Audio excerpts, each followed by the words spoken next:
We're going to start with Auditor Andrew Sorrell. This is his full interview that he did with me just a few days ago, a little over a week ago, I believe. So take a listen, and this is what your current auditor has to say about why he should be running for a second term in office. So bear with me while I get this started.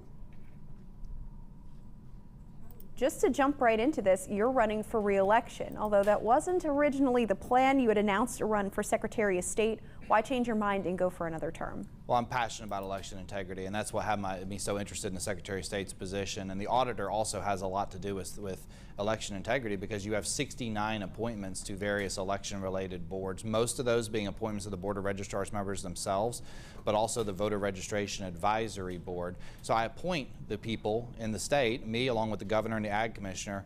We each get appointments in the various counties to the Board of Registrars. So I'm always working with registrars, always talking to them. Really piqued my interest in the Secretary of State's position. When Wes Allen announced he was going to run for Lieutenant Governor, I knew almost immediately I did want to run for Secretary of State. But in politics, things don't always pan out exactly how you expect them to. And my opponent ended up with about 3 times the cash on hand that I did by the time qualifying rolled around. And I mean, I could give you all kinds of excuses, but the truth is the race didn't look winnable at the time.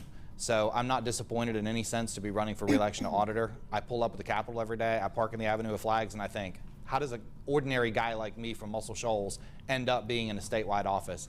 So if you'd have told me 10 years ago I'd be running for re-election to a statewide office, I never would have believed you. So I don't want anybody to think I'm disappointed to be running for re-election. I love my job as auditor, would have been happy to stay there a second term if Secretary hadn't opened, but made a tough decision back in January. And honestly, I think one thing that speaks well about me is that I'm realistic. I understand I'm not arrogant, and sometimes you have to be smart enough to realize you're about to lose. So that's why I swapped races January 5th. What are you looking to do in a second term that either you didn't do in your first, or any initiatives that you have pursued in your first term that you would want to continue into another term? Yeah, we've done so much in 4 years. The first thing I did when I got there is I looked for ways to start cutting our budget, because I was a real fiscal hawk across the street. I remember distinctly voting against some of the general fund budgets, and here I am going and asking the legislature for my budget, and I'm entirely reliant on the general fund for the budget for the auditor's office. So I knew that I had to practice what I preached. So one of the first things I did was I met with the governor's chief of staff, Liz Fillmore, and I asked if we could relocate the auditor's staff out of an RSA building where we were renting and back into the Capitol where the rent was free.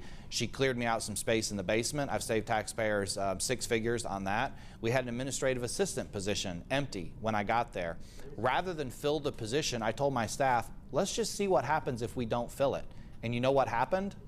Nothing.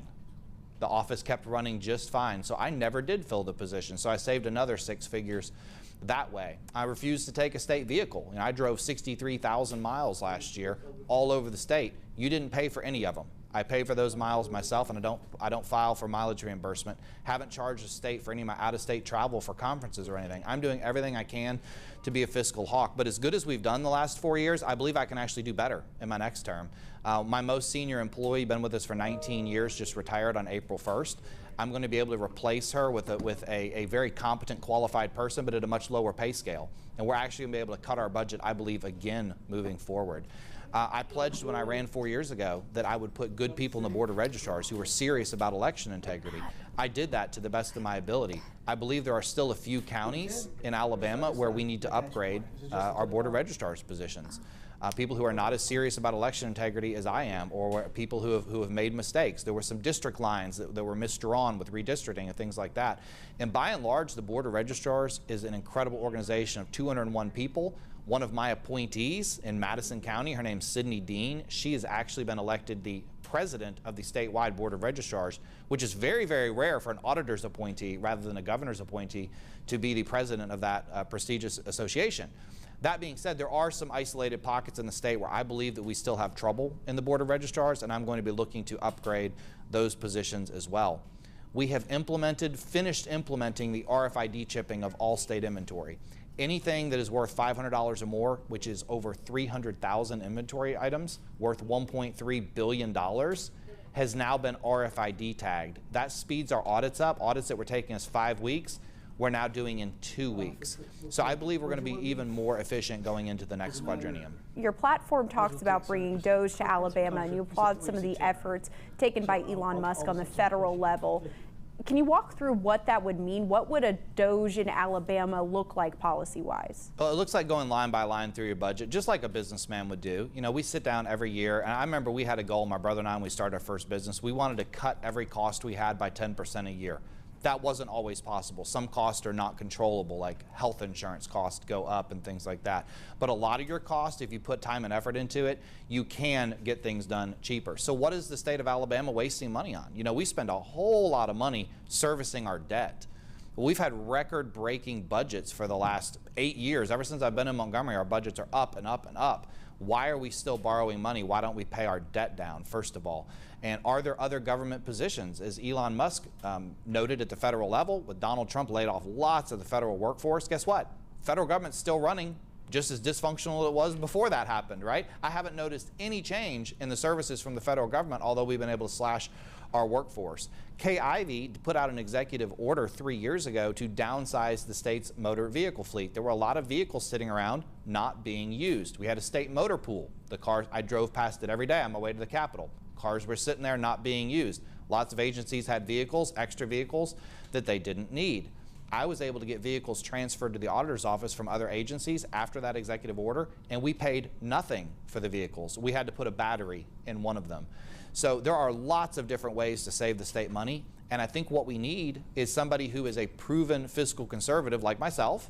I'm the #1 rated fiscal conservative in the Alabama House 3 out of the 4 years that I was there. Who better to lead an Alabama DOGE effort than a guy who has proven he is very efficient with taxpayer dollars? You also have election integrity and paying registrars and poll workers more. You talked about your passion for election security as well already. What do you see as the auditor's role in those goals? Would this work in tandem with the Secretary of State's office? If you could just explain what role the auditor plays in elections, just because people may think we have a position that regards elections. Sure. So, we talked previously about getting good people in the Board of Registrars, and I do have 66 appointments to the Board of Registrars positions. But there's something else I do, which may not technically be in my job description, but it's important, and that is advocating on behalf of these registrars. Because who wants to be a Board of Registrar for $85 a day, part-time, with no benefits, no health insurance, no retirement, $85 a day? I don't have people clamoring to get those jobs. So trying to find qualified people to fill those positions around the state, especially in population or very, very small population counties, can be very, very challenging. So I helped the Board of Registrars Association champion a bill for a pay raise from $85 a day to $115 a day, which passed about a year ago. And that's big, that's a help. That's still not a lot of money. $115 doesn't go very far with as much as inflation's been. And I think that in the next quadrennium, I'm gonna make a real push to get Board of Registrars treated like all other state employees. What do I mean by that? Every other state employee in Alabama has health insurance and retirement. Why do the Board of Registrars not qualify for that? That's never made any sense to me. It's because there's a quirk in Alabama law. We don't really know if the Board of Registrars fall under county employee or state employee. And neither the state nor the county wants to claim them, because whoever does has got to provide them benefits. So then they're in this weird, like, kind of quasi-judicial state. Nobody really knows quite where they belong. My point is they're government employees. They're doing one of the most important jobs in Alabama for the state government. Give them the benefits that they deserve. That's something I'll be fighting for. What would you see as the #1 priority if you were to get back into that office that you have now at the state capitol? What would be that #1 priority, day one, week one, month one even? The largest duty that we have is tracking the $1.3 billion of taxpayer property. That consumes probably 80% of my time in the Capitol every day. And how can we lose less property? And not just lose less, but hold people accountable for the property that is missing. So, and I don't mean accidental. Maybe a port docks worker bends over and a cell phone slips out of his pocket into the ocean or something. Okay, mistakes happen. We're not looking to go after people for that. But if you leave your vehicle unlocked and your state-issued laptop in the front seat of the car with the windows down, and you go into Walmart and you come back and it's missing, well, guess what? That was negligent. Why are the taxpayers on the hook for that laptop? Not to mention all the personal data and stuff that could be on that laptop that is now floating around out there. You know, we had a Department of Public Health employee taking inventory over to state surplus. He was impatient waiting for help unloading. He threw $20,000 worth of taxpayer equipment off the back of the box truck onto the concrete floor at surplus and destroyed it all. Total loss. His supervisor wrote him up and said he needs to be more patient next time. That's not accountability. That's what I tell my 4-year-old, to be more patient next time. We're talking about an adult here, a state government employee who knowingly, negligently destroyed $20,000 of state property. So I had that director put him on a repayment plan and start withholding from his paychecks to repay the state. The gentleman ended up quitting his job. So we didn't get all the money back, but at least he doesn't work for the state of Alabama anymore. We need more accountability in state government with regards to our property. Voters have a lot of decisions to make in a lot of different races, and this is one of the few where we can safely say that there's not going to be a runoff. So what is your final pitch to voters who are trying to decide whether they should be trusting their vote with you? We're going to have fruit basket turnover in the Capitol. 5 of the 7 constitutional officers are not running for re-election. They are term limited. It's just myself and the treasurer who are up for re-election. I've been jokingly saying on the campaign trail, let's make sure we send somebody back to the Capitol who knows what they're doing. And when I'm ready to roll day one, and I've done an excellent job for 4 years. And I know sometimes there can be anti-incumbent sentiment out there. I've felt that before. What I say is, look at the job that people are doing and ask yourself if they deserve to continue serving or not. Look at my record in the legislature. Do you want a conservative as your state auditor? Well, I was ranked a perfect 100 on the American Conservative Union scorecard in 2021. I got an award from the Alabama Republican Party for my work on civil asset forfeiture reform. I championed constitutional carry and received an award for that, for helping pass gun rights and return people their constitutional rights here in Alabama. That's my record as a legislator. I've laid out what I've accomplished as auditor in my first term. Jessica, I actually requested a 1% budget decrease to my own budget this last fiscal year. Have you ever seen anyone in government request a decrease to their own budget? No, they're always growing. They need 20, 30, 40% more.